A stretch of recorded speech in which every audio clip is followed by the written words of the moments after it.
सिंधुदुर्ग जिल्हा परिषदमध्ये गेल्या 6 महिन्यापूर्वी खरं तर काही ठराविक राजकीय नेते मंडळी आहेत ती सातत्याने या जिल्हा परिषदेच्या बांधकाम विभागावर अधिकाऱ्यांवर दबाव आणत असतात आणि तिथल्या जे कार्यालयीन कर्मचारी आहेत त्यांच्यावर सुद्धा दबाव आणत असतात आणि खोटी कामं करून घेत असतात.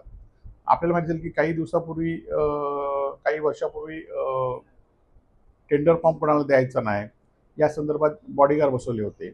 आणि आता सुद्धा मी सांगतो, जबाबदारीने सांगतो की एका राजकीय पक्षाचा पुढारी ची कामं कणकुरीतल्या एका ठेकेदाराच्या नावावर घेतली होती आणि ती कामं ची बिलं जी कामं पूर्णच झाली नाहीत अशी बिलं कार्यकारी खालच्या कारकुनांकडनं त्याच्यामध्ये रेकॉर्डिंग करून आणलं दबाव आणून आणि ती उपकार्यकारी अभियंते कार्यकारी खोट्या सही मारलेल्या आहेत आणि त्यातनं पैसे काढलेले आहेत. खरं तर या संदर्भात सीसीटीव्हीचे फुटेज सगळे असतील आणि कोण अधिकारी किंवा कोण राजकीय नेते त्या बांधकाम विभागामध्ये त्यावेळी फेरे मारत होते ते जर सीसीटीव्ही जर पोलिसांनी ठरवलं आणि किंवा सीओनी ठरवलं तर निश्चितपणे होईल.